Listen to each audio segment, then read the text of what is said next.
sometimes mahaba ang misa, especially if it's the Holy Saturday, the Easter Vigil.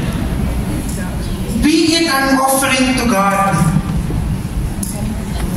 Proper way, it's either in a praying position or the two hands on the lap. Kahit po nakapatay ang ilaw pag Easter Vigil, huwag po kayong mag-i-slouch. Also, other servers respond to prayers and sing songs deliberately and fully participate in the Mass. Hindi po tayo estatwa sa altar. Ay pag nagkaroon po tayo ng estatwa sa altar, ipakakanonize po namin kayo.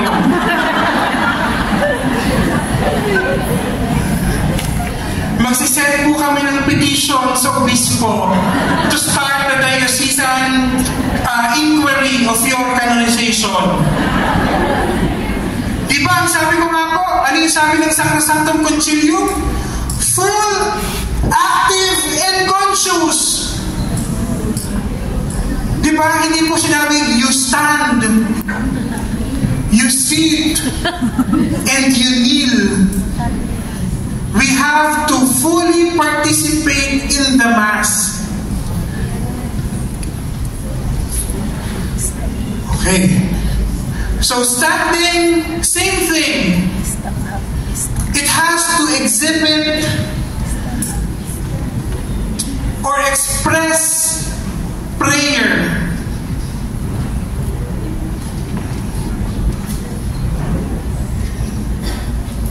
Kneeling. Paano po yung proper na pag-kneel? So when you kneel down, you start with your right. Huwag po kayong gaganyan ha. Properly. And then from here, how will you stand? Left side. Okay.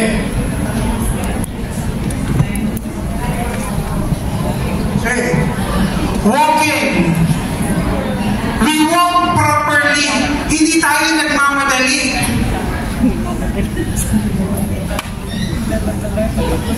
You are the model of reverence, calm, and grace.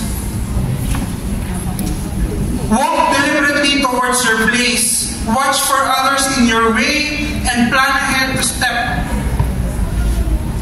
Watch for others in your way and plan ahead to step around them. Never get in the way of the presiders, nor of any minister holding the Blessed Sacrament. So we walk in a prayerful manner. Baka mamaya naunahan na natin yung parang may hawak ng Blessed Sacrament sa harapan natin. Always remember, we move with dignity and decorum. Ano yung role natin sa altar? We assist the congregation to worship. Eh, ang nangyayari, pag ikaw ang napapansin ng congregation sa altar, are we helping them to worship God? No. And also, let's be as simple as possible. Pag nandun tayo sa altar, please, huwag naman pulong-pulong labi. Huwag naman yung may hikaw na may chandelier. And always remember, pag mahaba po ang buhok natin, itali natin, lagyan natin ng parang siopaw sa likod. Para malinis po tignan.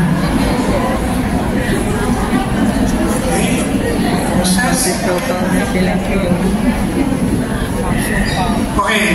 The secret of good son has three elements. Number one, you spread out. Huwag kayong magdikit-dikit. Mahaba ang aisle.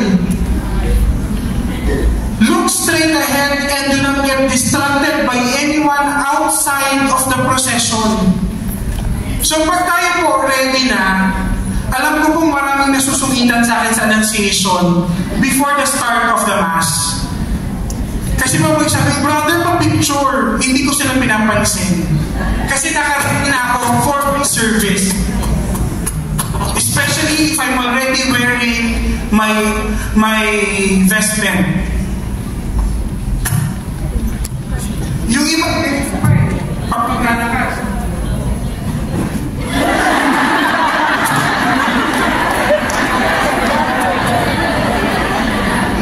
Ito, may ganyan pa. Para tayo celebrity. Always remember, we focus. It's the entrance procession. Move at a steady pace, neither too fast or too slow. That's why we always ask someone to pace the procession. May isang server pacing the procession. How many steps difference? 5 or 3 steps difference. Very minimal lang yung distance pag may magmamadali or what. Ano siya? Parang equidistant. Halos pare-pareho. Pantay lang siya. So a procession looks like if neatly arranged. Okay? It's a triumphant Christian parade. Genuflect. How do we genuflect? When we genuflect, for example, the Blessed Sacrament is here, right? So we stop, we pause, and then we genuflect. Right? The right knee touching the ground. Huwag naman tayo.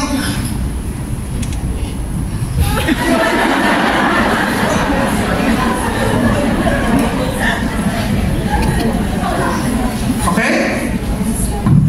When do we only genuflect? Only to the real presence of Christ. So either before the Blessed Sacrament or on Good Friday during the adoration of the cross, we genuflect.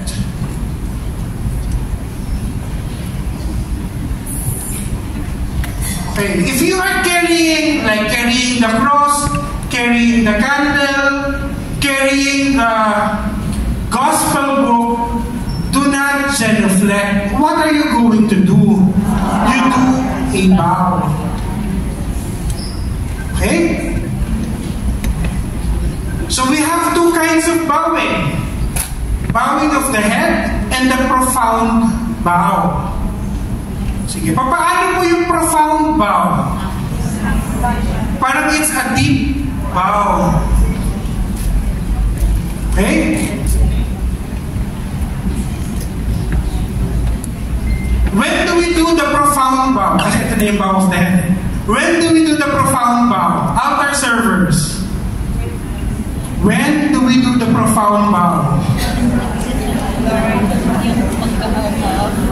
During entrance procession, we bow.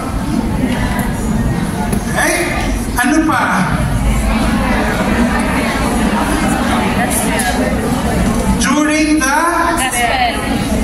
During the creed and was incarnate of the Virgin Mary and became man. Profound bow. Okay? And of course, when we leave the altar or the sanctuary, nasabi ko na po yung candles. So ito po yung guide natin, ha? Yung wax catcher on the eye level.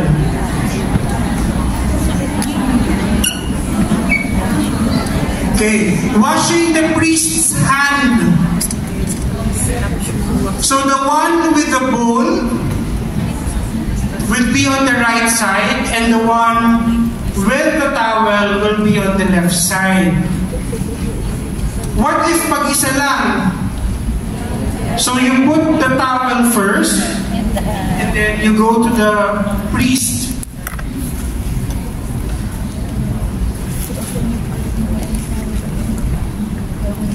Carrying of the cross.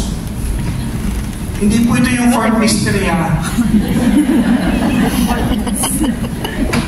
How do we properly carry the cross? The left hand supporting the lower part of the staff. The right hand supporting the upper part. Huwag naman po natin ipagkataas kung ang height po natin ay 4'5". Babagsak po yung cross. Di ba, we carry it in a dignified manner. High enough that others might see. Pero kung mas mataas pa po sa atin yung itinaas natin sa cross, it's not possible.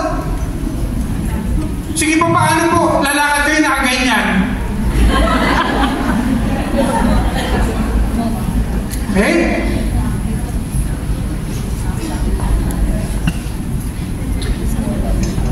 Never ever lean the cross on the wall because it is a sign of disrespect.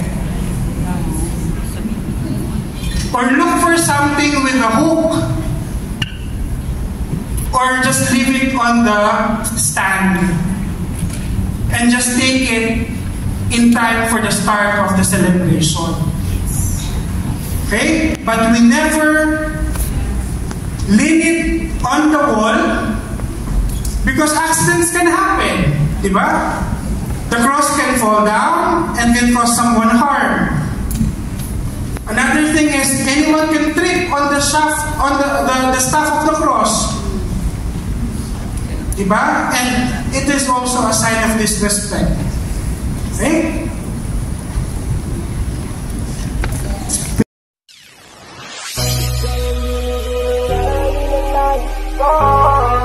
Marikit na dalangin ko, kang magbigay ng kulay sa aking